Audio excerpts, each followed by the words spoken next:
ఎడతెగకుండా ప్రార్థన చేయాలి. సంఘంలోనే కాదు, ఇప్పుడు విజయవాడ, ఖమ్మం, నూజివీడు ఈ ప్రాంతాల్లో ఈ వరద ముంపుకు గురైపోయినటువంటి ప్రాంతాల పరిస్థితుల గురించి ప్రార్థన చేయాల్సిన బాధ్యత మన మీద ఉందా లేదా? ఉందా? ఉందన్న వాళ్ళందరూ చేతులు చూపించండి. చెయ్యి ఎత్తిన ప్రతి ఒక్కళ్ళు కూడా మీరు ప్రార్థన చేయాలి. ప్రార్థన చేయటం ద్వారా ప్రియులారా మనం దేవుని వేడుకుంటాం, మనకు కూడా దేవుడు సహాయం చేస్తాడు. రెండు విధాల మేలు ప్రార్థన. ఎవరి కోసమైతే ప్రార్థన చేసామో వాళ్లకు మేలు జరుగుతుంది, దానివల్ల మనకు కూడా మేలు జరుగుతుంది. ఇది ప్రార్థనలో ఉన్న మేలు. ఈ విషయం గమనించండి. కొంతమంది అసలు ఈ ప్రార్థన విషయాల్లో మాకు కాదన్నట్టుగా ప్రియులారా ఉండిపోతూ ఉన్నారు. దయచేసి గమనించండి. ప్రార్థన చేయనటువంటి వాళ్ళు దేవుణ్ణి ఘనపరచటం లేదు. ప్రార్థన చేయని వారు దేవుణ్ణి ఘనపరచటం లేదు. అంటే దేవుడు అంటే గౌరవం లేనటువంటి వాళ్ళే ప్రార్థన చేయరు. దేవుడు అంటే గౌరవం ఉన్న వాళ్ళు ఖచ్చితంగా మోకరించి దేవుని తట్టుకు చేతులెత్తి కన్నీళ్లు కార్చి కొంత సమయం మనస్సు నిలిపి ప్రార్థన చేసిన తరువాత మాత్రమే ఏ పనైనా మొదలు పెట్టుకుంటాం, ఏ ప్రయాణమైనా మొదలు పెట్టుకుంటాం, ఏ అవసరతైనా దాని తర్వాతనే. ఈ విషయంలో ప్రియులారా ఎవరో కూడా దయచేసి మీరు వేరేగా ఆలోచించొద్దని మీకు మనవి చేస్తూ ఉన్నాను.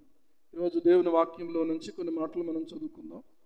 దానికి దేవుని వాక్యంలో నుండి సామెతల గ్రంథము 27వ అధ్యాయము 1వ వచనం 2వ వచనం చదువుకుందాం. ఓకే, చదువుదాం అందరూ కలిసి. రేపటి దినమును గూర్చి అతిశయపడకుము, ఏ దినమున ఏది సంభవించునో అది నీకు తెలియదు. నీ నోరు కాదు అన్యుడే, నీ పెదవులు కాదు పరులే నిన్ను పొగడదగును. దేవుడి పరిశుద్ధ లేఖన భాగాన్ని మనందరి వెనుకిడిలో దీవించునుగాక. 2వ కొరింథీ పత్రిక 6వ అధ్యాయము 16 నుంచి 18 వచనాలను మనం చదువుకుందాం. దేవుని ఆలయమునకు విగ్రహములతో ఏమి పొందుక మనము జీవము గల దేవుని ఆలయమై ఉన్నామో, అందుకు దేవుడు ఇలాగు సెలవిచ్చుచున్నాడు, నేను వారిలో నివసించి సంచరింతును, నేను వారి దేవుడినయ్యుందును, వారు నా ప్రజలయ్యుందురు. కావున మీరు వారి మధ్య నుండి బయలువెడలి ప్రత్యేకముగా ఉండుడి, అపవిత్రమైన దానిని ముట్టకుడని ప్రభువు చెప్పుచున్నాడు. మరియు నేను మిమ్మను చేర్చుకుందును, మీకు తండ్రినయ్యుందును, మీరు నాకు కుమారులను కుమార్తెలునయ్యుందురని సర్వశక్తి గల ప్రభువు చెప్పుచున్నాడు. ప్రార్థన చేసుకుందాం. అందరూ కూడా దయచేసి చేతులు ఎత్తండి, కన్నులు మూయండి, నోరు తెరవండి. ఒక్క నిమిషం ఒక్కసారి యేసయ్యతో మాట్లాడండి. ప్రభువానికి వందనాలు, స్తోత్రాలు నాయన. కరుణామయుడా, కనికర సంపన్నుడా, నీతిమంతుడా, కృపా సత్య సంపూర్ణుడా నీకు స్తోత్రాలు. మహిమ కలిగిన మా తండ్రి నీకు స్తోత్రాలు. మహోన్నతుడానికి స్తోత్రాలు. పరిశుద్ధుడానికి స్తోత్రాలు. చాలిన దేవానికి స్తోత్రాలు. దేవా, ఇదిగో కొంతమంది బిడ్డలు బలహీనులై ఉన్నారు ప్రభువా. ఆ బిడ్డల కొరకు ప్రార్థిస్తున్నాము. ఇక్కడ కానీ మా పరిచర్యలో ప్రభువా ఎక్కడైతే నైనా బిడ్డలు ఉన్నారో బలహీనులైన వారి కొరకు ప్రార్థిస్తున్నాం. మీరు ముట్టండి, మీరు బలపరచండి, నెమ్మది అనుగ్రహించండి. ఇప్పటి వరకు నెమ్మది లేని వారికి నెమ్మది కలుగునుగాకని మేము ప్రార్థన చేస్తున్నాం. సమాధానము లేని వారికి సమాధానము కలుగునుగాకని ప్రార్థిస్తున్నాం. కరుణామయుడా, కనికర సంపన్నుడా, దయచేసి వాక్య భాగాన్ని దీవించి నాతో మాతో కూడా మీరు మాట్లాడండి. యేసు ప్రభువు నామములో ప్రార్థిస్తున్నాం నా పరమ తండ్రి, ఆమేన్. ప్రభు పేరిట మీ అందరికీ శుభాలు తెలియపరుస్తూ ఉన్నాను. ప్రతికూలమైన వాతావరణంలో కూడా దేవుడు ఆరాధనలకు ఆటంకం లేకుండా జరిగిస్తూ ఉన్నాడు. ఈ విషయంలో మనం దేవునికి ఎంతో స్తుతి చెల్లించవలసిన వారమై ఉన్నాం. మన తెలివితేటలతో ఒకవేళ మనం జీవిస్తున్నామో అని అనుకున్నట్లయితే కనుక మన తెలివితేటలో ఎందుకు పనికిరావని మరొకసారి రుజువు చేయబడింది. ఎలా రుజువు చేయబడింది?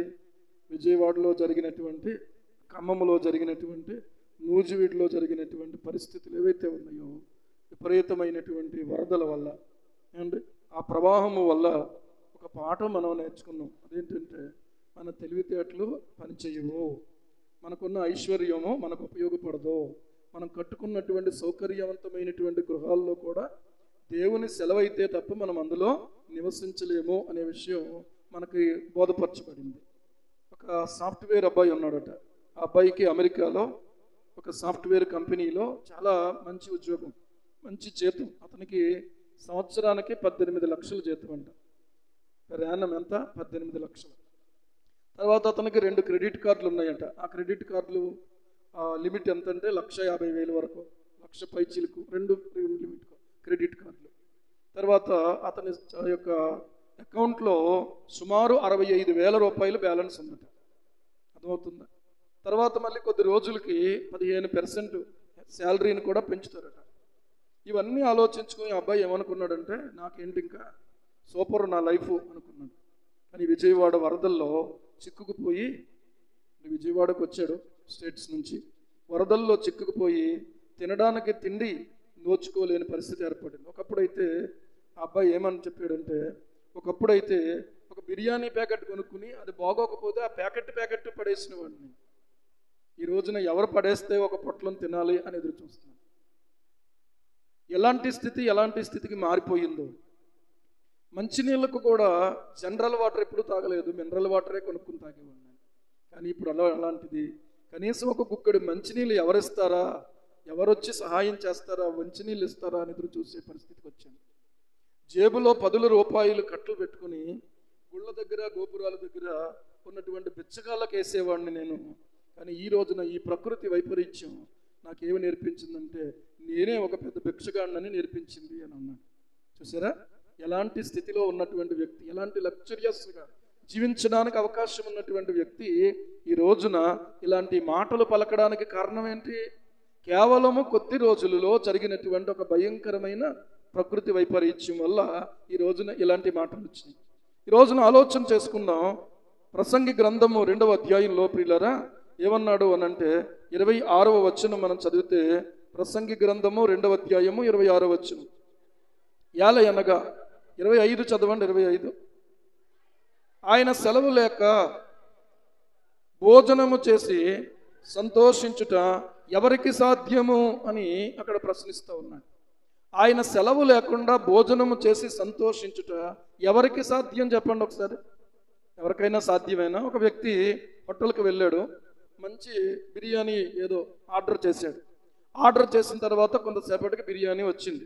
టేబుల్ మీద ఆ బిర్యానీ రాగానే అతనికి ఆ వాసనలు తగులుతున్నాయి.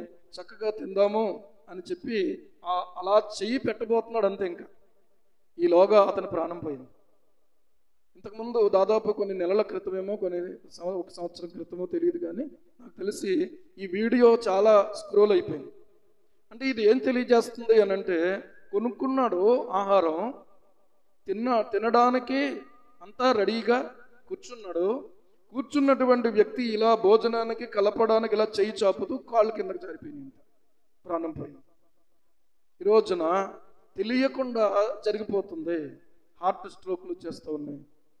ఎందుకు ఇలా జరుగుతుంది అని అంటే, ఇలా ఆయన సెలవు లేకుండా భోజనం చేసి సంతోషించటం ఎవరికి సాధ్యం? కనుక ఈ రోజున ఆలోచన చేస్తే, ఆయన సెలవు అయింది కాబట్టి ఈ రోజున మనము ఏదైనా చేయగలుగుతున్నామంటే అది ఆయన సెలవు ఇచ్చాడు కాబట్టి చేయగలిగాం. హల్లెలూయా. ఉదయకాలం బయలుదేరి నేను వంతెన మీదకి వెళ్ళి అక్కడ బండి పెట్టి బస్సుకు వెళ్దామని చెప్పి అక్కడ ఉన్న వాళ్ళని అడుగుతున్నాను, అయ్యా బస్సులు ఏమన్నా వెళ్ళిపోయినాయో ఉన్నాయా, వెనకాలన్నా వస్తున్నాయి అంటే 4 బస్సులు వెళ్ళిపోయినాయండి అన్న. మళ్ళీ ఒక అరగంట దాకా రావాలి. సరే, నాకు కొంచెం అనిపించింది, సరే ఒక అరగంట అయితే ఇక దేవుడే సహాయం చేయాలనుకుని అక్కడ ఒక ఆటో ఉంటే ఆటోలోకి ఎక్కి కూర్చున్నాను. జస్ట్ అలా కూర్చున్నాను అంతే. ఈలోగా వెనకాల నుంచి బస్సు వచ్చేసింది. వాళ్ళంచనా అయితే అరగంట వరకు బస్సు రాదు, కానీ నా కోసం దేవుడు వెంటనే బస్సును పంపించాడు. సమయానికి నేను అక్కడికి వెళ్ళడానికి కూడా దేవుడు నాకు కృప చూపించాడు. హల్లెలూయా. ఈ రోజున చెప్తున్నాను, ఆయన సెలవు లేకుండా అంటే, ప్రభువా నువ్వు సెలవిమ్ము అని సమూయేలు అడుగుతాడు దేవుణ్ణి. దేవా నువ్వు సెలవియ్యి, నీ దాసుడు ఆలకిస్తున్నాడు అని చెప్పి. అలాంటి వినయపూర్వకమైనటువంటి ప్రార్థన మనం చేయగలుగుతున్నామా ఈరోజు? ఏముందండి, డబ్బులు ఉన్నాయి కొనేసుకుంటాం, డబ్బులు ఉన్నాయి ప్రయాణం చేసేస్తాం, డబ్బులు ఉన్నాయి బట్టలు కొనేసుకుంటాం, డబ్బులు ఉన్నాయి కేక్ కొనేసుకుంటాం, డబ్బులు ఉన్నాయి బిర్యానీ తినేస్తాం. ఏమండి, ఆయన సెలవు లేకుండా నేను భోజనం చేసి సంతోషించలేనని ఎప్పుడైనా జ్ఞాపకం చేసుకోగలవా? యవనస్తుడా, యవనురాలా, పెద్దలారా, పిల్లలారా, ఒకసారి ఆలోచన చెయ్యండి. అండ్ ఈ రోజున ఒక తెలియనటువంటి అతిశయం మనలో ఏంటంటే, నేను ఇంత చదువుకున్నాను, నేను ఇంత పెద్ద జాబ్ చేస్తున్నాను. అంటే జాబ్ చేసినటువంటి వాడికి ఫస్ట్ వీక్లోనే కదా జీతం వస్తుంది. జీతం వచ్చిన తర్వాత మళ్ళీ జీతం వచ్చేలోగా ఈ డబ్బులన్నీ ఖర్చు పెట్టుకుంటూ వెళ్తారు. ఒక సమయం వచ్చేటప్పటికి చేతిలో రూపాయి ఉండదు. నెలాఖరు వచ్చేటప్పటికి, నెలాఖరువే కాదు, కొంతమందికి 20 రోజులకు 15 రోజులు కూడా అయిపోయే పరిస్థితి ఉంటుంది. ఏది ఏమైనా కూడా ఒక బాధాకరమైన పరిస్థితిలోకి వెళ్ళిపోతాడు. చిచ్చి ఏంట్రా బాబు, డబ్బులు ఉన్నంతసేపు కూడా అలా ఖర్చు పెట్టుకుంటూ వెళ్ళిపోయాను, కానీ ఇప్పుడు నా పరిస్థితి ఏంటి? ఇప్పుడు ఎవరిని అడగాలి? ఏం చెయ్యాలి? ఏ రకంగా? అందుకనే క్రెడిట్ కార్డులు ఉన్నాయి. ఈ క్రెడిట్ కార్డుతో ముందు ఖర్చు పెట్టుకుంటాం, తర్వాత మళ్ళీ బ్యాంక్ కట్టుకుంటాం. ఇటువంటి సదుపాయాలు. కానీ ఎన్ని సదుపాయాలు ఉన్నా, ఏ సదుపాయం ఉన్నా లేకపోయినా కూడా మనం దీనులమై పిల్లల ఆయన కొరకు మన యొక్క జీవితాలను ఆయన చేతుల్లో సమర్పించుకోవడం మనం నేర్చుకోవాల్సిన అవసరం ఉంది. పిల్లలు స్కూల్కి వెళ్తున్నారు. స్కూల్కి రెడీ అయిపోయి ఒక పాపను తల్లి సిద్ధం చేసింది. సిద్ధం చేసేస్తే బ్యాగ్ తగిలించుకుంది, క్యారేజ్ పట్టుకుంది, చక్కగా బస్సు వచ్చేసింది. బస్సు ఎక్కుదామని చెప్పి అంత దూరంలో ఉన్న బస్సును చూసి ఈ అమ్మాయి రోడ్డు అవతలకు దాటుతా ఉన్నటువంటి స్పీడ్గా వెళ్ళిపోతున్న పరిస్థితుల్లో బస్సు వచ్చి ఈ అమ్మాయిని కొట్టేసింది. ఎంతసేపట్లో సిద్ధపాటు జరిగిపోయింది, చక్కగా సిద్ధపడింది, ఎంత ముద్దుగా మురిపంగా మాట్లాడుతూ బాయ్ చెప్తూ బస్సు ఎక్కిన తర్వాత ఆ తల్లి లోపలికి వచ్చే పరిస్థితి. ఇప్పుడు ఆ బిడ్డను గురించి ఆ తల్లి హృదయం ఎంత వేదనతో ఉంటుంది ఆలోచించండి. ఈ రోజున మనం బాగున్న స్థితిలో ఆలోచన చేస్తున్నాం. ఎందుకు ఇలాంటివి జరుగుతున్నాయి అని అంటే, మానవుడు తను కాపాడుకోలేడు. అందుకనే దేవుడే నన్ను కాపాడాలి అనే విషయం మనం మర్చిపోవద్దు. వాక్యాన్ని ఆలోచన చెయ్యండి. కీర్తనల గ్రంథము 121వ కీర్తన 4వ చరణాన్ని గురించి ఒకసారి చదువుతాము. ఒకసారి చూడండి. ఇశ్రాయేలును కాపాడువాడు కునుకడు నిద్రపోడు, యెహోవాయే నిన్ను కాపాడువాడు. ఇశ్రాయేలునే కాదు, యెహోవాయే నిన్ను కూడా కాపాడేవాడు. దేవునికి స్తోత్రం, హల్లెలూయా. 2-3 రోజుల క్రితం ప్రణతికి బాగానే ఉంది, కానీ ఆ జ్వరం మళ్ళీ కనబడితే మళ్ళీ టెస్ట్ చేస్తే పిల్లల హాస్పిటల్లో ఉంచాలి. ఆ ప్లేట్లెట్స్ గురించి కొంచెం డౌన్ అవుతున్నట్టుగా ఉన్నాయని చెప్పేసి భయపడతా ఉన్నారు. రాత్రి ప్రార్థన చేశాం, ఉదయం ప్రార్థన చేశాం. రాత్రి సామర్లకోట బిడ్డలతో కలిసి కాన్ఫరెన్స్లో ప్రేయర్ చేస్తుంటే అక్కడ వాళ్ళు చెప్పారు, ఇంట్లో ఇలా ఉందండి అని చెప్పి. వాళ్ళు కూడా అదే పరిస్థితిలో ఉన్నారు. ఈ రోజున ఆలోచన చేస్తే ఎక్కడ బాగుందని చెప్పగలం మనం? ఎక్కడ బాగుందని చెప్పగలం? మీరు హాస్పిటల్కి వెళ్తున్నారు. హాస్పిటల్కి వెళ్ళినప్పుడు హాస్పిటల్ ఏమన్నా మనమే వెళ్ళామా? ఇంకా 2 మంది ఉన్నారు అక్కడ. ఖాళీ ఏమన్నా ఉందా? ఏ హాస్పిటల్ చూసినా ఖాళీ లేదు. ఎముకల హాస్పిటల్ ఖాళీ లేదు, కళ్ళ హాస్పిటల్ ఖాళీ లేదు, ఈఎన్టీ హాస్పిటల్ ఖాళీ లేదు. ఈ రోజున మల్టీ స్పెషాలిటీ క్లినిక్లు కూడా వచ్చేసినాయి. అంటే మీరు దేనికి ఎక్కడికి వెళ్ళక్కలేదు, అన్నీ ఇక్కడ ఉంటాయి, కానీ అక్కడ ఖాళీ లేదు. చిన్న చిన్న క్లినిక్లు ఉంటున్నాయి, అక్కడా ఖాళీ లేదు. ఎందుకు? కారణం ఏంటంటే రోగాల పుట్టయిపోయాడు మనిషి. ఈ రోజున ఆలోచన చేసుకుంటే దేవుని బిడ్డలారా, ఈ రోజున ప్రతి విషయం గురించి మనం ఆలోచన చేసినప్పుడు దేవుడు కాపాడకపోతే నిన్ను ఎవరు కాపాడలేరు. దేవునికి స్తోత్రం, హల్లెలూయా. దేవుని యందు నిరీక్షణ ఉంచి ఆయనను స్తుతించున ప్రాణమా. దేవుని యందు నిరీక్షణ ఉంచి ఆయనను స్తుతించున ప్రాణమా. ఏ అపాయము రాకుండా నిన్ను దివారాత్రులు కాపాడువాడు. ఏ అపాయము దివారాత్రులు కాపాడువాడు. ప్రతి క్షణాన్ని పక్షముండు రక్షకుడు. ప్రతి క్షణం పక్షముండు రక్షకుడు. దేవుని యందు నిరీక్షణ ఉంచి ఆయనను స్తుతించున ప్రాణమా. దేవుని యందు నిరీక్షణ ఉంచి ఆయనను స్తుతించున ప్రాణమా. హల్లెలూయా. ఎవరు మనల్ని కాపాడువాడు? ఆయనే మనల్ని కాపాడాలి, దేవుడే కాపాడాలి మనల్ని. ప్రియులారా, ఆలోచన చేస్తే అక్కడ పాట ఎంత చక్కగా రాయబడుతూ ఉంది. ప్రతి క్షణము నీ పక్షముండు రక్షకుడు. దేవుని స్తోత్రం. ఇంతకీ నువ్వు ఆయన రక్షకునిగా అంగీకరించావా? ఇంతకీ నువ్వు ఆయన రక్షకునిగా కలిగి ఉన్నావా? మా అమ్మ నమ్ముకుందండి, మా నాన్న నమ్ముకున్నాడండి, మా మామయ్య నమ్ముకున్నాడండి, మేము ఏదైనా వస్తే ఏండి మాస్టర్ గారు ప్రార్థన చేస్తారండి. ఇలాంటి ఏ నమ్మకాలు పనిచేయవు. ఆయన నీకు రక్షకుడైతేనే నీకు ఈ పాట. దేవునికి స్తోత్రం. నీకు ఈ ప్రత్యేకమైనటువంటి ఈ కాపుదల లేకపోతే వీళ్ళ రక్షకుడు ఆయన నీకు రక్షకుడుగా కాకపోతే నీకు ఈ భాగం నీకు చెందదు. నీ పక్షమున ఎవరున్నారు? ఇప్పుడు నీ తల్లికి కూడా ఉంటుందా? నీ తండ్రి నీకు కూడా ఉంటాడా? భర్త నీకు కూడా ఉంటాడా? భార్య నీకు కూడా ఉంటుందా? స్నేహితులు నీకు కూడా ఉంటారా? అండి, రోజున ఆలోచిస్తే ఒక స్నేహితుడికి గుండెలో నిప్పు వచ్చిందట. హాస్పిటల్కి తీసుకెళ్తున్నాడు ఇంకొక స్నేహితుడు. ఇక్కడే దివాన్ చెరువు దగ్గరలోనే యాక్సిడెంట్ అయిపోయింది. ఇద్దరు గైడ్ కాలేజీకి చెందిన ఇంజనీరింగ్ విద్యార్థులు వాళ్ళు హాస్పిటల్కి తీసుకెళ్తున్నాడు. ఇంకా కొంతమంది ఉన్నట్టున్నారు.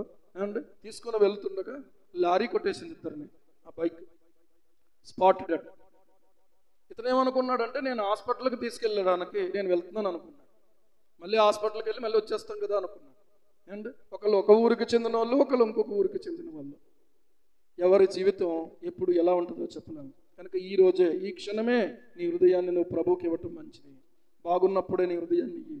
అన్నీ అనుకూలంగా ఉన్నప్పుడే నీ హృదయాన్ని ఇయ్యి. చూద్దామంటే నీ చేతుల్లో ఉందా, నా చేతుల్లో ఉందా? ఎవరి చేతుల్లో ఉంది? చూద్దాం అనుకోవడానికి లేదు. నీ ఆత్మ రక్షణ నువ్వే చూసుకోవాలి. దేవునికి స్తోత్రం. నీ ఆరోగ్యం నువ్వు చూసుకున్నట్టు, నీ చదువు నువ్వు చూసుకున్నట్టు, నీ పరీక్ష నువ్వు రాసినట్టు ఈ పరీక్ష కూడా నువ్వే రాయాలి. నీ జీవితానికి సంబంధించిన పరీక్షది. నువ్వు రక్షింపబడతావా, లేకపోతే రక్షణను వాయిదా వేస్తావా? నువ్వు మారు మనసు పొందుతావా? ఏం పర్వాలేదు అనుకుని నువ్వు ధీమాగా నిర్లక్ష్యంగా బ్రతుకుతావో అది నీ ఇష్టమే. ఏంటి అని ఈ రోజున ఆలోచన చెయ్యండి. ప్రతి క్షణము నీ పక్షం ఉండే రక్షకుడు నాకున్నాడు. ఒకవేళ నీకున్నాడో లేదో ఒకసారి ఆలోచన చేసుకో. ఆయన ప్రతి క్షణము నీ పక్షంగా ఉండే రక్షకుడు. నీ ప్రక్క నుండి నీకు ఆలోచన చెప్పేవాడు. నేను రోజు మధ్యాహ్నం నుంచి చాలా బలహీనతగా బాధపడ్డాను. నేను అంటే ఏ బలహీనత అని అనుకోకండి. ఈ పాస్టర్ గారు షుగర్ ఏమో అనుకోకండి. నాకు షుగర్ లేదు, బీపీ లేదు. దేవునికి స్తోత్రం.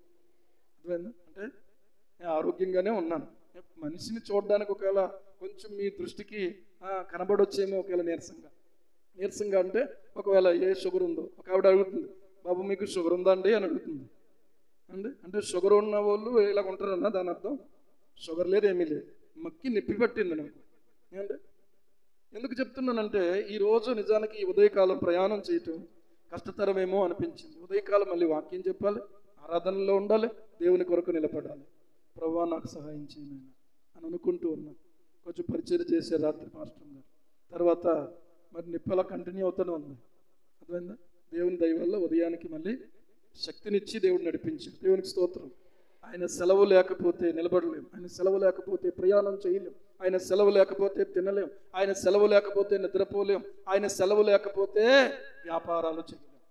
ఆయన సెలవు కావాలి. నువ్వు ఎవరి మీద ఆధారపడ్డావో ఆయన మీద ఆధారపడింది మన జీవితం. హల్లెలూయా. ఎవరి మీద ఆధారపడింది? ఆయన మీద ఆధారపడింది. కానీ ఆధారమైనటువంటి ఆయన్ని పక్కన పెట్టేసి అన్ని ఆలోచన చేస్తున్నాం. ఈరోజు మన ప్రత్యేకతను మనం గమనించుకోవాల్సిన అవసరం ఉంది. మనము దేవుణ్ణి కలిగినటువంటి వారం ప్రియులారా. మనం ఎవరము? మనము దేవుణ్ణి కలిగినటువంటి వారము. ఇంకొక మాట కూడా ఆలోచన చేస్తే మనము జీవము కలిగినటువంటి దేవుని ఆలయమై ఉన్నాము. మనం ఏమై ఉన్నామో తెలుసా? జీవము గల దేవుని యొక్క ఆలయమై ఉన్నాం. హల్లెలూయా. మనకంటూ ఒక ఇల్లు ఉంది, దేవునికి ఒక ఇల్లు ఉంది, అది మనమే ఆయన ఇల్లు. ఆలోచన చెయ్యండి. హెబ్రీ పత్రిక 3వ అధ్యాయము, హెబ్రీ పత్రిక 3వ అధ్యాయము ప్రియులారా 5వ వచనము 6వ వచనం చదవండి. అయితే క్రీస్తు కుమారుడయ్యుండి ఆయన ఇంటి మీద నమ్మకముగా ఉన్నాడు, ధైర్యమును నిరీక్షణ వలన ఉత్సాహమును తుదమట్టుకు స్థిరముగా చేపట్టిన ఎడల మనమే ఆయన ఇల్లు. దేవునికి స్తోత్రం. మనమే ఆయన ఇల్లు. నీకు నాకు దొరికిన ఆధిక్యత ఏంటో తెలుసా? దేవుడు ఆయన మనలో నివసించేటువంటి భాగ్యం మనకు కలిగింది. ఆ రోజున జక్కయ్య ఇంట ఉంటానన్నాడు ఆయన. దేవునికి స్తోత్రం. జక్కయ్యకి ఎంత సంతోషమైపోయిందో ఆయన చేర్చేసుకున్నాడంట. ఏమండి? నీ ఇంట్లో ఉండడానికి ఇష్టపడే దేవుడు నీవు ఆరాధిస్తున్న యేసుక్రీస్తు ప్రభువు మాత్రం. హల్లెలూయా. అది పాకైనా ఉంటాడు సుమా, పెంకుటిల్లైనా ఉంటాడు సుమా, వర్షం కురిసి అదంతా కూడా కొంచెం ఇబ్బందికరంగా ఉన్నా అక్కడ ఉంటాడు సుమా. నువ్వు ఎక్కడుంటే అక్కడ ఉంటాడు, నీలో ఉంటాడు, నీతో ఉంటాడు, నిన్ను ఆయన నడిపించేవాడుగా ఉంటాడు. హల్లెలూయా. హల్లెలూయా. పాకలో ఉన్నప్పుడు ఏమంటే వర్షం కురుస్తూ ఉంటే పళ్ళాలు, బిందులు అవన్నీ పెట్టుకునే వాళ్ళు మేము. అర్థమైందా? అవన్నీ పెట్టుకుని అవి నిండిపోయిన తర్వాత బయట వేసుకునేవాళ్ళు. వర్షం ఆగాలి, ఇది ఆగాలి, లేకపోతే అలాగా పడతానే ఉంటుంది. ఓ పక్కన చెదపురుగులు, ఓ పక్కన పాములు, ఓ పక్కన కప్పతేళ్ళు, ఏమండి ఓ పక్కన ఎర్రతేళ్ళు. ఇవన్నీ తెలుసు కదా మీకు. అన్ని రకాలైనటువంటి పరిస్థితుల మధ్యలో యేసయ్య మాతోనే ఉన్నాడు. దేవునికి స్తోత్రం కలుగుతున్నాడు. హల్లెలూయా. హల్లెలూయా. నువ్వు హాస్పిటల్లో ఉన్నా యేసయ్య నీతోటే ఉంటాడు. ఆపరేషన్ థియేటర్లో కూడా నీతోటే ఉంటాడు. ఏమండి? నీ బెడ్ దగ్గర ఆయన ఉంటాడు. నీ యొక్క ప్రతి అణువులో కూడా ఆయన ఉంటాడు. ఈ రోజున ఆలోచన చేస్తే కొన్ని స్థలాలకు ఒకవేళ నేను వస్తానండి అంటే రానవరు. ఆపరేషన్ థియేటర్లోకి నేను భర్తనండి, నేను వస్తానండి, ఆవిడ కొంచెం ధైర్యంగా ఉంటుంది. నన్ను చూస్తేనంటే బాబు నిన్ను చూస్తే ఇంకా బెబ్బేలు ఎత్తిపోతాడు. కాబట్టి నువ్వు బయట ఉండు, ఆపరేషన్ అయిపోయిన వెంటనే నీకు అప్పచెప్తాం. అందుకని వాళ్ళు ఏం చేస్తారు, మనతో సంతకం పెట్టించుకుంటారు. ఏమని? ఏదైనా సరే మాకు ఇష్టమే, మీరు ట్రీట్మెంట్ చేసి ఈ వైద్యం చేయటంలో ఏదైనా సరే మాకు ఇష్టమే అని మనం సంతకం పెడితేనే వాళ్ళు హ్యాండ్ ఓవర్ చేసుకుంటారు, లేకపోతే చేసుకోరు. నేను పెట్టనండి అంటే మేము చేయమంటారు. అంతే, అర్థమైందా? ఏం చేయాలి ఇప్పుడు? డాక్టర్ గారికి అప్పచెప్పుకోవాలి. డాక్టర్ గారి కంటే ముందు మనం ఎవరికి అప్పచెప్పుకోవాలి? దేవునికి అప్పచెప్పుకోవాలి. దేవునికి స్తోత్రం కలుగును గాక. నేనే ప్రార్థన చేసి మా పెద్దమ్మాయి కడుపులో ఉన్నప్పుడు ఆపరేషన్ థియేటర్లోకి వెళ్ళేటప్పుడు పాస్టర్ గారికి నేనే ప్రార్థన చేసి పంపించాను. అర్థమైందా? చిన్నమ్మాయి గురించి కూడా అంతే. ఎందుకు చెప్తున్నానంటే, మొదట ప్రభువుకి అప్పగించుకున్నాము, తర్వాత డాక్టర్ గారి చేతుల్లో ఆపరేషన్ జరగడం, ఆ తర్వాత మళ్ళీ తల్లి బిడ్డను బట్టి దేవునికి స్తుతులు చెల్లించడం జరిగింది. హల్లెలూయా. రోజున ఏమండి, ఏదైనా సరే ఆయన సెలవు అయ్యింది. దేవుడు ఆడపిల్లల్ని ఇవ్వాలనుకున్నాడు, ఇచ్చాడు. ఆయన సెలవు అయిపోయింది అంతే. దాన్ని ఎవరు ప్రశ్నించలేవు. ప్రశ్నించగలమా? ప్రశ్నించదు. ఆయన సెలవు అయ్యింది, ఆయనే అన్నీ చూసుకుంటాడు. దేవునికి మహిమ కలుగును గాక. ఆడపిల్లల తల్లిదండ్రులకు చెప్తున్నాను, భయపడకండి. దేవుని చేతుల్లో అప్పచెప్పండి, దేవునిలో వాళ్ళని పెంచండి, దేవుని పాదాలు పట్టుకోండి, మీరు వాళ్ళకు పట్టుకోవడం నేర్పించండి. అర్థమవుతుందా? ఒకసారి ఒక పెద్ద తుఫాను వాడ మీద లేచిందట. లేచినటువంటి సమయంలో వీళ్ళ అందరూ కూడా చాలా భయంకరంగా కేకలేసేసి కంగారు పడిపోయి, అంత బాగున్నప్పుడు అందరూ బాగానే ఉంటారు. ఏదైనా తేడా వచ్చిందనుకోండి, అప్పుడు కదా అసలు స్వరూపాలు మనలో కనపడతాయి. కేకలేసేసి గుండెలు బాదుకుని ఏడ్చేసి చాలా చాలా చేసేస్తున్నారు అందరూ. ఒక అమ్మాయి తల్లి ఒడిలో ఉందట. ఏమా, ఏంటమ్మా అందరూ అలా కేకలేస్తున్నారు ఏంటి అని అడిగిందట. అడిగితే, ఏం లేదమ్మా, తుఫాను వాతావరణం, పరిస్థితులు చాలా తీవ్రంగా ఉన్నాయి. వెంటనే ఈ అమ్మాయి అడిగింది, డాడీ ఎక్కడ ఉన్నారు? ఎందుకు చెప్పాను, డాడీ స్టీరింగ్ పట్టుకుని ఉన్నావు. దేవునికి స్తోత్రం కలుగుతున్నాడు. ఓకే, డాడీ స్టీరింగ్ పట్టుకుంటే నాకు భయమే లేదు, కాబట్టి నేను హాయిగా నిద్రపోయింది అమ్మాయి. దేవునికి స్తోత్రం కలుగుతున్నాడు. ఆ అమ్మాయికి నిద్ర పట్టింది, వీళ్ళందరికీ నిద్ర పట్టలేదు. దానికి కారణం ఏంటి? మా డాడీ ఈ తుఫానులో కూడా నన్ను సురక్షితంగా గమ్యాన్ని చేర్చడానికి సమర్థుడు అని నమ్మింది. దేవునికి స్తోత్రం కలుగును గాక. అర్థమవుతుందా? ఇక్కడ మీరు చూడండి, దానియేలు గ్రంథము 3వ అధ్యాయము. దానియేలు గ్రంథము 3వ అధ్యాయము. అందరూ తీయండి దయచేసి. దానియేలు గ్రంథము 3వ అధ్యాయము.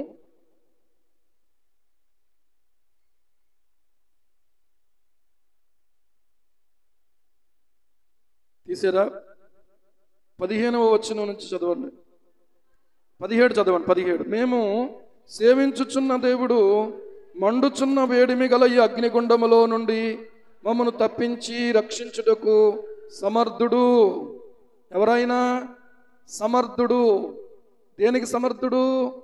తప్పించడానికి, రక్షించడానికి ఆయన సమర్థుడు. మరియు నీ వశమున పడకుండా ఆయన మమ్మను రక్షించడానికి సమర్థుడు. ఒకవేళ ఆయన రక్షింపకపోయినను రాజా, మేం మాత్రం నువ్వు చెప్పినట్టు వినము అని చెప్పేశారు. ఎందుకంటే వాళ్ళు నమ్మినటువంటి దేవుని మీద వాళ్ళకి ఏ నమ్మకం ఉంది? మా దేవుడు మమ్మల్ని రక్షించడానికి, తప్పించడానికి సమర్థుడు. దేవునికి స్తోత్రం కలుగును గాక. ఈ రోజున మనం ఎలాంటి దేవుణ్ణి కలిగి ఉన్నామంటే, సమర్థుడైనటువంటి దేవుణ్ణి కలిగి ఉన్నాం. ఎలాంటి దేవుణ్ణి కలిగి ఉన్నాము? సమర్థుడైన దేవుణ్ణి కలిగి ఉన్నాం. పౌలు భక్తుడు అంటాడు 2వ కొరింథీ పత్రికలోనే 3వ అధ్యాయము. ప్రియులారా, దయచేసి మీరు ఈ వచనాన్ని మీరు చదవండి. 5వ వచనం చదవండి. మా వలన ఏదైనా అయినట్లుగా ఆలోచించుటకు మా ఎంతట మేమే సమర్థులమని కాదు, మా సామర్థ్యము ఎవరి వలన కలిగింది? దేవుని వలననే కలిగి ఉన్నది. దేవునికి స్తోత్రం కలుగును గాక. హల్లెలూయా. మా సామర్థ్యము ఎవరి వలన కలిగి ఉంది? దేవుని వలననే కలిగి ఉన్నది. మన దేవుడు ఎవరంటే సమర్థుడు.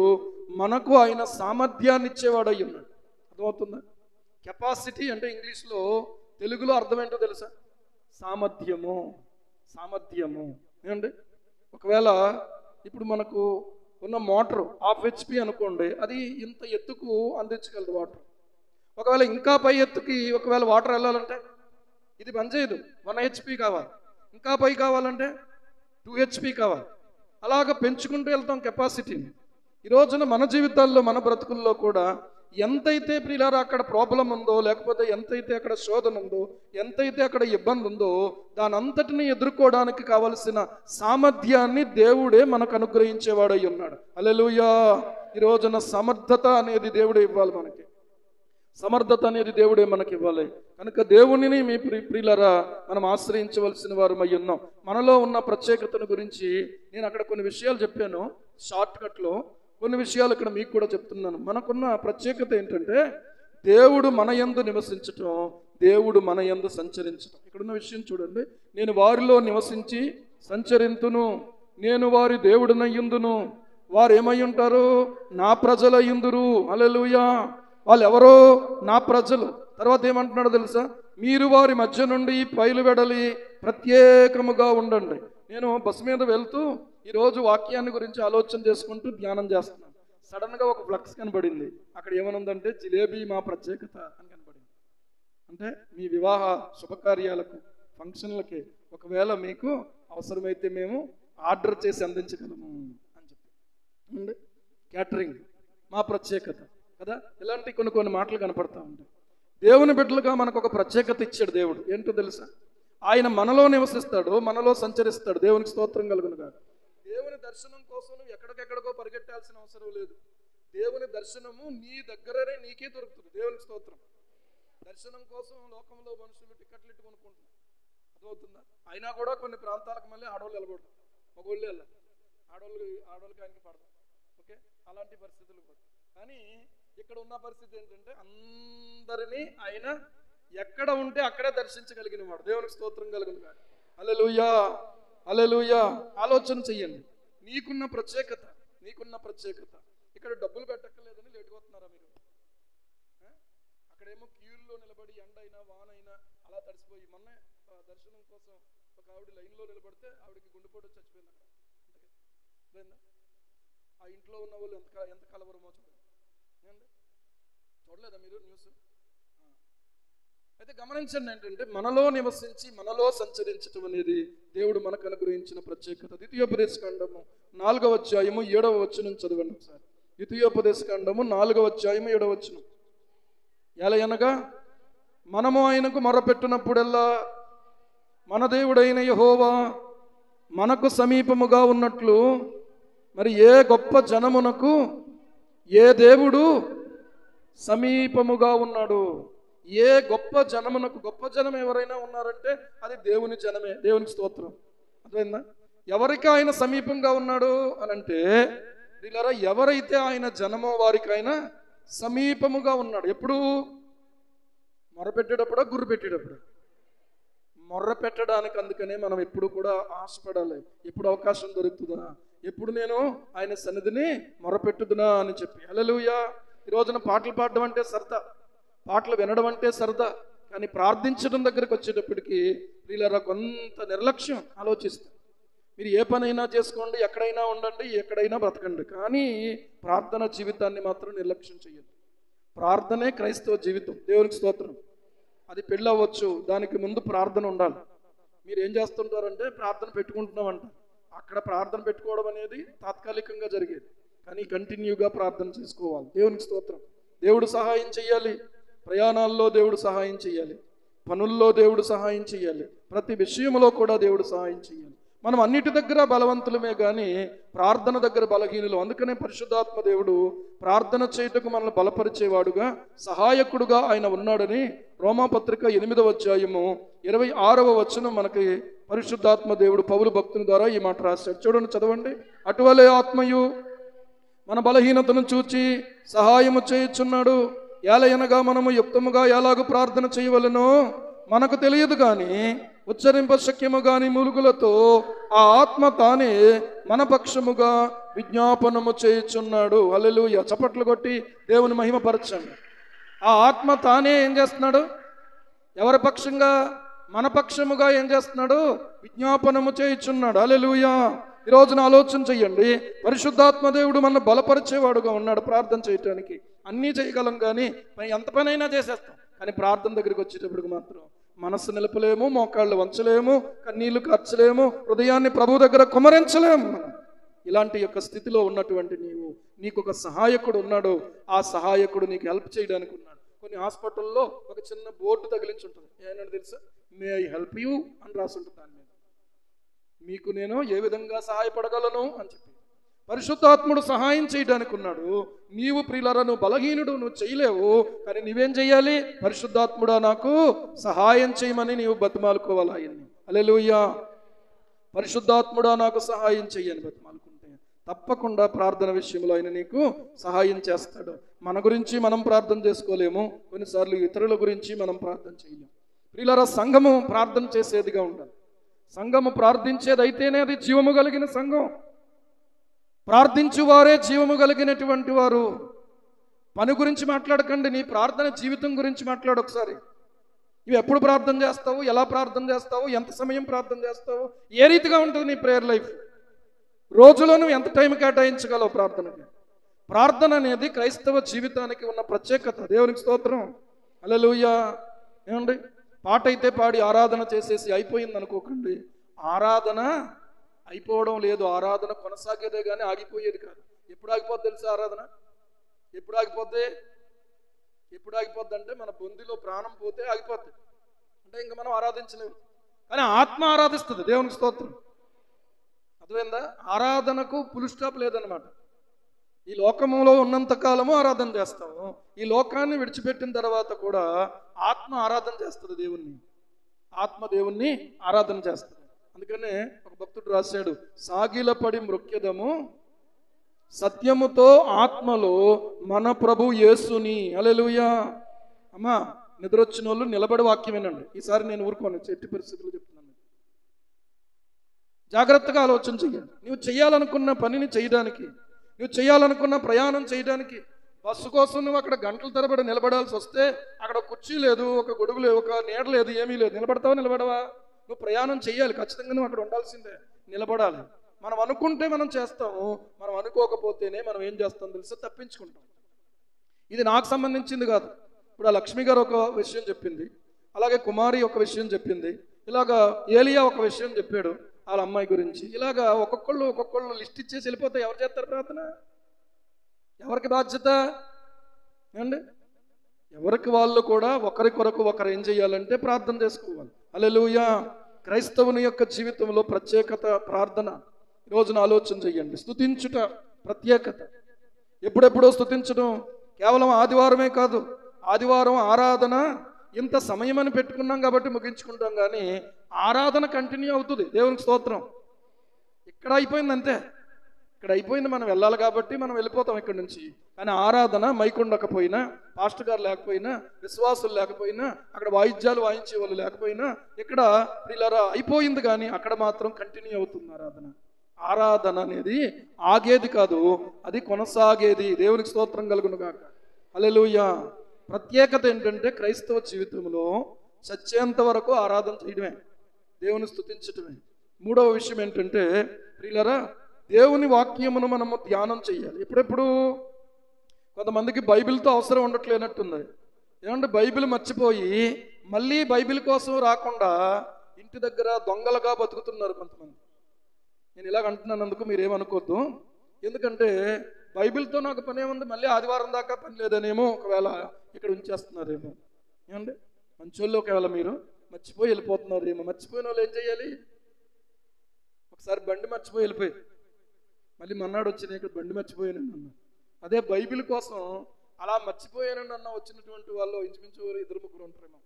మిగిలిన వాళ్ళు అలాగ అక్కడ చూడండి, మీరు ప్రార్థన అయిపోయిన తర్వాత ఆ కట్టెను తీసి అక్కడ చూడండి, కొన్ని బైబిళ్ళు అక్కడ కనపడతాయి. ఏంటి, బైబిలే మన ప్రత్యేకత. దేవునికి స్తోత్రం కలుగును గాక. కీర్తన 1వ కీర్తన ప్రకారంగా ప్రియులారా, మనం ఆదివారము బైబిల్ తెరిచి మళ్ళీ ఆదివారం వరకు బైబిల్ తీయక్కర్లేదు అని ఉందా అక్కడ? దివారాత్రము దాన్ని ధ్యానించేవాడు ధన్యుడు. అసలు ధ్యానం చేయడం కాదు, అసలు చదవడం ఎక్కడ ఉంది ముందు మనకి? ఏమండి, చదవడం ఉంటే ధ్యానించడం ఉంటుంది. ఇప్పుడు కనీసం ఏదైనా మేస్తే ఆ పశువు ఓ పక్కన కూర్చుని ఏం చేస్తుంది? నెమరేస్తుంది. అది మేసిందే లేదు, ఇంకేమైనా నెమరేస్తుంది? అర్థమవుతుందా? ఏమంటే చదివేదానికి వాక్యం చదివి ప్రభు యొక్క పాదాల దగ్గర కూర్చుని కొంత సమయం గడిపినోడికి ఏదో ఒక మాట హృదయానికి దొరుకుతుంది. ఆ మాటను నెమరేసుకుంటూ బతుకుతాడు రోజంతా. దేవునికి స్తోత్రం. నీ వాక్యము నన్ను బ్రతికించి ఉన్నది, ఇదే బాధలో నెమ్మది కలుగు చేస్తూ ఉంది. ఏం పర్లేదు, నీకు ధైర్యంగా ఉండు అని చెప్పేది వాక్యమే. దేవునికి స్తోత్రం. అర్థమైందా? రేపు ఎలాగరా బాబు, ఎలా నిలబడాలి, ఎలా చెప్పాలి, ఎలా ప్రయాణం చేయాలి, బండి వేసుకుని వెళ్ళిపోనా లేకపోతే ఏంటి అని ఆలోచన చేసుకుంటే దేవుని వాక్యమే నన్ను ఆదరించింది. అర్థమవుతుందా? దేవుని వాక్యమే నన్ను ఆదరించింది. ఈరోజున ఆలోచన చేస్తే ప్రియులారా, వాక్యమును మనము దివారాత్రము ఏం చేయాలి? ధ్యానం చేయాలి. ధ్యానం చేయాలి. ధ్యానం అనేది మనదే ఏమండి? ఈ ధ్యానం అనేది దేవుని వాక్యాన్ని ధ్యానించడం దగ్గర మనము ప్రియులారా దివారాత్రము దాన్ని ధ్యానం చేయాలి. దీని మీద మనసు పెట్టాలి. ఒక చేతిలో సెల్ ఫోన్ ఉండాలి, ఒక చేతిలో బైబిల్ ఉండాలి అన్నాడు ఒక ఆయన. అంటే సెల్ ఫోన్ ఎక్కువ చూస్తామా మనం, బైబిల్ ఎక్కువ చూస్తామా చెప్పండి? చదువు రానోళ్ళు కూడా ఎక్కడ ఏ కాలం మిస్ అయిపోతామో అని చెప్పి ఇలా చూసుకుంటారు. చదువు రానకపోయినా ప్రియులారా సెల్ చూసుకొని ఎలాగైతే స్పందిస్తూ ఉన్నామో దేవుని వాక్యం విషయంలో శ్రద్ధ కలిగిన వారుగా ఉండాలి. ఏ మాట నేను దాటిపోకూడదో, ఏ మాట నేను విడిచిపెట్టకూడదో, ఏ మాట ఆ మాటలన్నీ కూడా నా హృదయం లోపల నేను దాచుకోవాలి. హల్లెలూయా. ఏమండి? దేవుని వాక్యం మనకు ప్రియులారా ఒక సంపదగా దేవుడిచ్చాడు. దేవుని వాక్యం మనకు ఒక సంపదగా దేవుడు మనకిచ్చాడు. వాక్యాన్ని గనక ఒకవేళ నీవు లక్ష్య పెట్టినటువంటి వ్యక్తివైతే నీకు ఆరోగ్యం దొరకదు నేను చెప్తున్నాను. వాక్యాన్ని లక్ష్య పెట్టిన వ్యక్తివైతే నీకు నెమ్మది దొరకదు నేను చెప్తున్నాను. వాక్యాన్ని గనక నువ్వు ఆధారం చేసుకుని ప్రార్థన చేయటం నేర్చుకోకపోతే నీ ప్రార్థన దేవుని యొద్దకు చేరదు. అర్థమవుతుందా? ఇప్పుడు ఏం చేయాలి మనం? వాక్యాన్ని పట్టుకున్నావా, దేవుడు నీ ప్రార్థన వింటాడు. దేవునికి స్తోత్రం కలుగును గాక. హల్లెలూయా, హల్లెలూయా. దేవాని దివ్య వాక్యము ఇవిగా మాకు దొరికెను. దేవాని దివ్య వాక్యము ఇవిగా మాకు దొరికెను.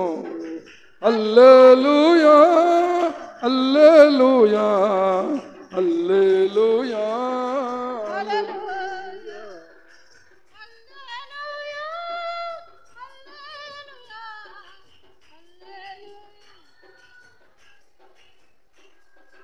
అద్దము వలదిద్దును మమ్మున్ కాల్చును చెత్తన్. అద్దము వలదిద్దును మమ్మున్ నీ వాక్యము వివరించి మాలోటును సవరించి, నీ వాక్యము వివరించి మాలోటును సవరించి నీ రూపము మాకియుమా. నీ రూపము మాకియుమా. నీ దివ్య వాక్యము ఇవిగా మాకు దొరికెను. హల్లెలూయా. అద్దము వలె దిద్దుతుంది, అగ్ని అయి చెత్తను కాల్చేస్తుంది. వ్యర్థమైన విషయాలు మనలో చోటు చేసుకుంటూ ఉంటాయి. వాటిని ఏం చేయాలి? కాల్చివేయబడాలంటే దేవుని వాక్యమే మనం ధ్యానం చేయాలి. వాక్యాన్ని చదవాలి. వాక్యాన్ని ప్రియులారా మనం మనస్సు పెట్టి ధ్యానం చేయాలి. వాక్యాన్ని ధ్యానించే వాడికి ఎన్ని ప్రయోజనాలు ఉన్నాయో ఏమండి? ఈ ధర్మశాస్త్రమును ప్రేమించే వారికి ఎంతో నెమ్మది కలదన్నాడు. అర్థమవుతుందా? ఒకసారి ఇద్దరు భార్యాభర్త దైవ సేవకులు వృద్ధాప్యంలోకి వచ్చేసారు. టైటానిక్ పెద్ద వాడ బద్దలైపోయి పెద్ద ప్రమాదం జరిగింది తెలుసు కదా. ఆ వాడ ఎక్కడం కోసం అని చెప్పి వారు అక్కడికి వచ్చారట.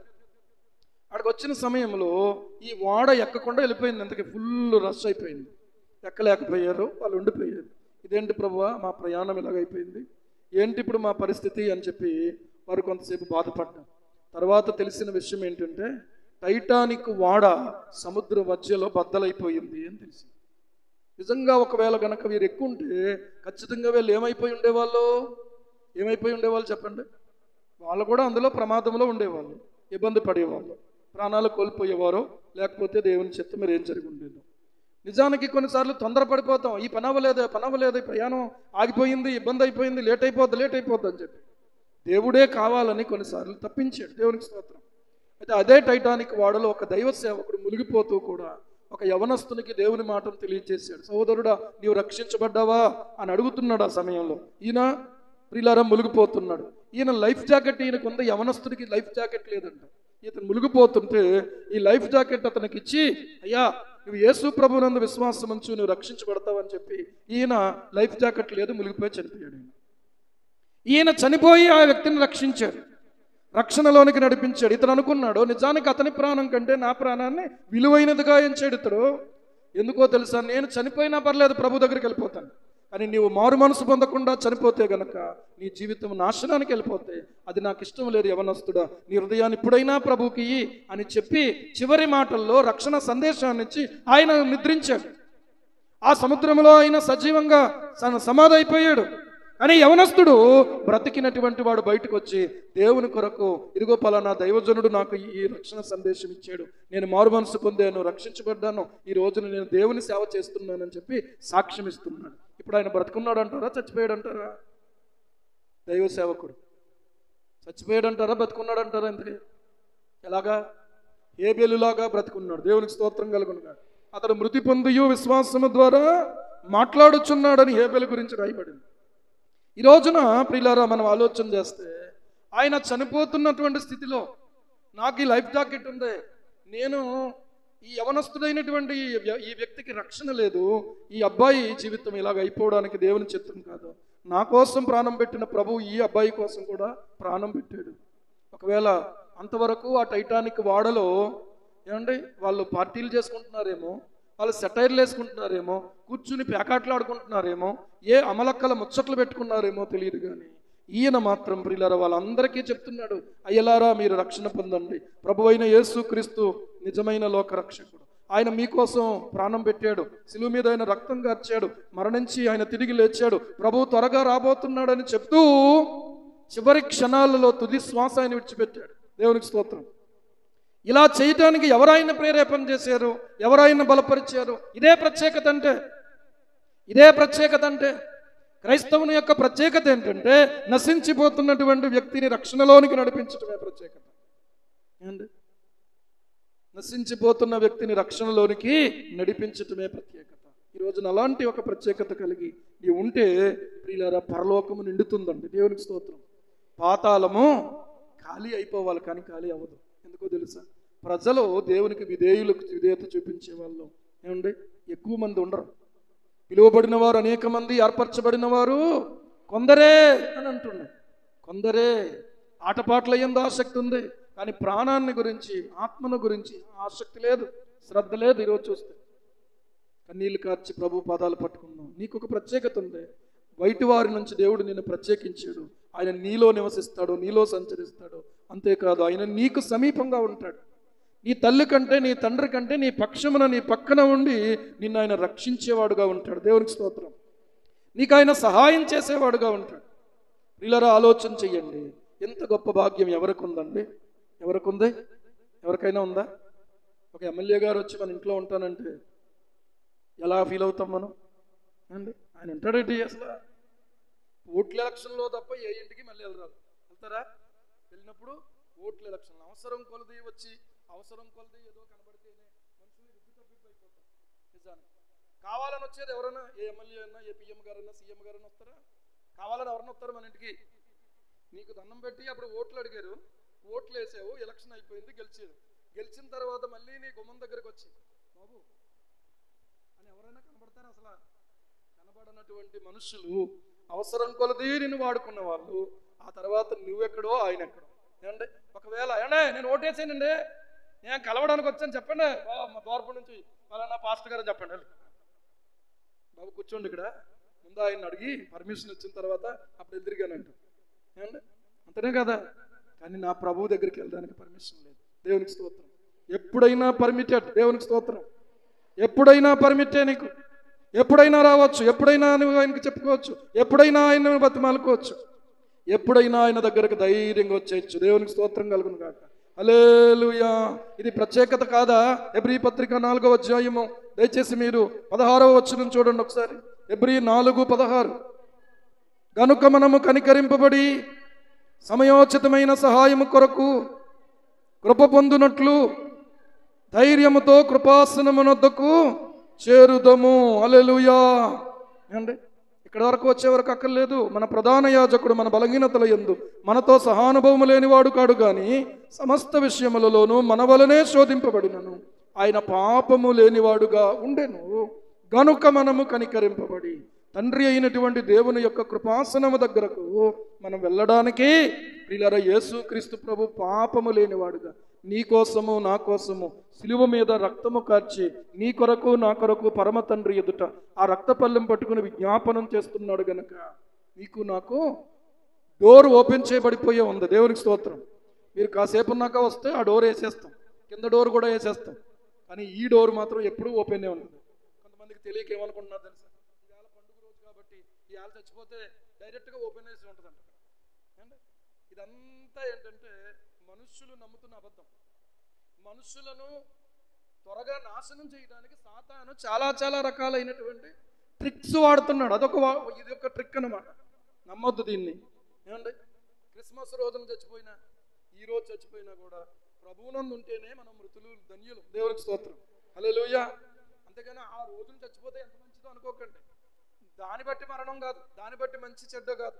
ఏమంటే దేని బట్టి అని అంటే నువ్వు క్రీస్తులో ఉంటే నీ మరణం విలువైనది. దేవునికి స్తోత్రం. క్రీస్తులో లేవనుకోండి నీ మరణానికి విలువ లేదు. యెహోవా భక్తుల మరణం అట ఆయన దృష్టికి విలువ గలది. హల్లెలూయా. ఇంతకీ నువ్వు భక్తుడువేనా, భక్తురాలువేనా? ఏమండి, వచ్చిన వాళ్ళందరూ భక్తులేనా? బయట వాళ్ళు అంటారు వీళ్ళందరూ భక్తులు అంటారు, కానీ మనం దేవుని దృష్టికి మాత్రం భక్తులుగా ఎంచబడి వాళ్ళు కొద్దిమందే ఉంటారు. ఏమండి, విరిగి నలిగిన హృదయం కలిగి ప్రభువు పాదాల దగ్గర కనిపెట్టుకుని ఆయనను స్తుతిస్తూ ఆరాధన చేస్తూ, ఆరాధన అయిపోయిన తర్వాత చూడాలి మన ఆరాధన, మన ఇంటికి వచ్చి చూడాలి. ఏమండి, కుటుంబారాధన ఉందా? కుటుంబారాధన జరుగుతుందా? ఎవరు ఇద్దరు ముగ్గురు నా నామమును ఎక్కడ కూడుకుంటారో వారి మధ్య నేను ఉంటానని సెలవిచ్చినటువంటి దేవుడు. ఎంత గొప్ప భాగ్యం ఎవరికి ఉందండి? ఎవరికి ఉందే? పొలములో ప్రార్థన చేసినా అక్కడ దేవుడు వింటాడు, ప్రయాణంలో ప్రార్థన చేసినా అక్కడ ఆయన వింటాడు, హాస్పిటల్లో ప్రార్థన చేసినా ఆయన వింటాడు. ఈ స్థలాలన్నీ నేను అనుభవించిన అనుభవాలు చెప్తున్నాను మీకు. అర్థమవుతుందా? ఆలోచన చేసుకుందాం, మోకరించండి, ప్రార్థన చేసుకుందాం, అందరూ చేతులు పైకెత్తుదాం. ఎంత గొప్ప భాగ్యవంతులమో మనం, ఎంత గొప్ప ఐశ్వర్యవంతులమో మనం, ఎంత గొప్ప సహాయం మనకుందో ప్రియులారా. ఒకసారి మనం ఆలోచన చేసుకుందాం. దిగులు పడొద్దు సోదరి సోదరుడా, నీవెవరైనా సరే నీవు దిగులు పడొద్దు. ప్రభువా దయచేసి నన్ను క్షమించమని అడుగు, దయచేసి నాకు సహాయం చేయమని అడుగు. నీకున్న ఏ నొప్పైనా, ఏ బాధ అయినా, ఏ శ్రమైనా, ఏ ఇబ్బంది అయినా కూడా తప్పకుండా ఆయన నీకు సహాయం చేయటానికి సమర్థుడైనటువంటి దేవుడు ఆయన. నీ కన్నీరు తుడిచేవాడు ఆయన, నిన్ను లేవనెత్తేవాడు ఆయన, నిన్ను బలపరిచేవాడు ఆయన, నిన్ను నడిపించేవాడు ఆయన. హల్లెలూయా, హల్లెలూయా, హల్లెలూయా. ఒక్కసారి ప్రభువా నన్ను జ్ఞాపకం చేసుకున్నాయన, ప్రభువా నన్ను దాటిపోవద్దునైనా, ప్రభువా నన్ను నైనా నీ కృపతో నింపునైనా, నీ ఆత్మతో నింపునైనా, నీ బలముతో నింపునైనా, నీ సన్నిధితో నింపునైనా, నీ వాక్యముతో నింపు తండ్రి. నీ దర్శనం నాకు దయచేయి ప్రభువా. హల్లెలూయా, హల్లెలూయా, హల్లెలూయా. స్తోత్రం, స్తోత్రం. మంచి దేవా, గొప్ప దేవా, నీకు వందనాలు అయ్యా, వందనాలు అయ్యా, వందనాలు అయ్యా. ఈరోజు నా దైవజనుడు చివరి సమయంలో కూడా తన లైఫ్ జాకెట్ ఆ యవనస్తునికి ఇచ్చి, ఆ యవనస్తునికి సువార్త చెప్పి, ఆ యవనస్తుని రక్షణలోకి నడిపించి తన జీవితాన్ని ముగించుకున్నాడంటే క్రీస్తులో ఉన్నటువంటి ఆ యొక్క వ్యక్తి యొక్క ప్రత్యేకతను మనం గమనించినట్లయితే, ప్రియులారా, నువ్వు ఒక ప్రత్యేకించబడ్డావు, నువ్వు ఒక ప్రత్యేకమైనటువంటి దానవు, ప్రత్యేకమైన వాడవు. నువ్వు అందరి లాంటి వాడవు కాదు, నీవు ఒక ప్రత్యేకమైన వాడవు, నీ విలువైన వాడవు, నీ విలువైన దానవు. నువ్వు ఏది పడితే అది చేయకూడదు, ఎక్కడ పడితే అక్కడికి వెళ్ళకూడదు. త్రాగుడుకు, వ్యభిచార పాపానికి, వ్యసనాలకు, ప్రతి విధమైన చీకటి సంబంధమైన క్రియలకు కూడా నీవు దూరంగా ఉంటూ, నీవు హృదయాన్ని ప్రభు దగ్గర కుమ్మరించుకుంటూ నీవు జీవించడానికి తీర్మానం చేసుకోవాలి. ప్రభువా దయచేసి జ్ఞాపకం చేసుకున్నాను. నేనంటూ అయ్యా అయ్యా అయ్యా అయ్యా అయ్యా నేనే మా తండ్రి. దేవా దేవా దేవా, దేవుడు నన్ను మీరు సెలవిస్తున్నారు.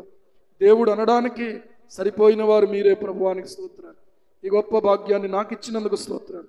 నాలో నీవు నివసిస్తున్నందుకు స్తోత్రాలు.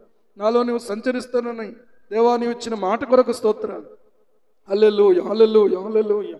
ప్రభువానికి వందనాలు, వందనాలు, వందనాలు. ఆ ఇద్దరు భార్య భర్తలు, దైవ సేవకుడు సేవకురాలు అనుకున్నారు, అయ్యో మనం ఆ వాడు ఎక్కలేకపోయాం, ఇప్పుడు మనం మనము మరలా తిరిగి మన యొక్క నగరానికి వెళ్ళగలుగుతాము అని ఆలోచన చేశారు. కానీ అక్కడ ఒక ప్రమాదము నుంచి తప్పించబడ్డామనే విషయం తెలిసినప్పుడు వారు ఎంతగా కన్నీళ్లతో దేవుని స్తుతించారు. ఇప్పుడు అర్థం కాకపోవచ్చు, తర్వాత నీకు అర్థమవుతుంది. ప్రభువా నీవు సహాయం చేయి నాయన. ప్రభువా నీకు వందనాలు, ప్రభువా నీకు వందనాలు, ప్రభువా నీకు వందనాలు, ప్రభువా నీకు వందనాలు. స్తోత్రం, స్తోత్రం, స్తోత్రం నాయన. రేపటి గురించి అతిశయపడొద్దు సోదరి సోదరుడు, రేపటి గురించి అతిశయపడొద్దు. నీ జీవితం అనకువతో ప్రభువుకు అప్పచెప్పుకో. అయ్యా దయచేసి మీరు జ్ఞాపకం చేసుకునండి. ఎంత సంపాదిస్తే ఏం ప్రయోజనం, ఎంత బ్యాంక్ బ్యాలెన్స్ ఉంటే ఏం ప్రయోజనం, ఎంత సమృద్ధి ఉంటే ఏం ప్రయోజనం, తినడానికి నోచుకోలేని, తాగడానికి నీళ్లు ఎవరైనా వచ్చి నీళ్ళు ఇస్తారేమో అని ఎదురు చూసే పరిస్థితి, ఒక బిచ్చగాని వలె ఉండే పరిస్థితి ఏర్పడినప్పుడు ఆ వ్యక్తి ఆలోచన చేసుకుంటున్నాడు, ఈరోజు నాకు అర్థమైంది, నేనే ఒక పెద్ద బిచ్చగాడిని. ఈరోజు నువ్వేమనుకుంటున్నావో నీ గురించి నువ్వు ప్రార్థన చేసుకున్నావు. ప్రభువా, నిజమే తండ్రి, నా స్థితి ఎప్పుడు ఎలా మారుతుందో చెప్పలేను ప్రభువా, నన్ను నీవు జ్ఞాపకం చేసుకున్నాయి. నాకు ఇచ్చిన రక్షణ భయముతో వణుకుతో కొనసాగించుకోవడానికి సహాయం చేయి. అనుదినము ఆరాధించడానికి సహాయం చేయి. అనుదినము నీ సన్నిధిని వెదక్కడానికి సహాయం చేయి. ఆరాధనలోనే కాదు, ప్రార్థన కూడికలో నేను ఉండడానికి సహాయం చేయను. నువ్వే ఆధారం ప్రభువా అని చెప్పి అది గ్రహింపు కలిగిన బిడ్డలు మీ కుడి చేయి పైకెత్తి ప్రభువుకి మాట చెప్పండి. ప్రభువుకి మాట చెప్పండి. బాబు, నీ త్రాగుడు విడిచిపెట్టు, నీ వ్యభిచార పాపాన్ని విడిచిపెట్టు, నీ చెడ జీవితం విడిచిపెట్టు. ప్రభువా, నన్ను క్షమించమని ప్రభువుని ఇప్పుడే వేడుకో. తప్పకుండా ఆయన నిన్ను కరుణిస్తాడు, కనికరిస్తాడు, క్షమిస్తాడు.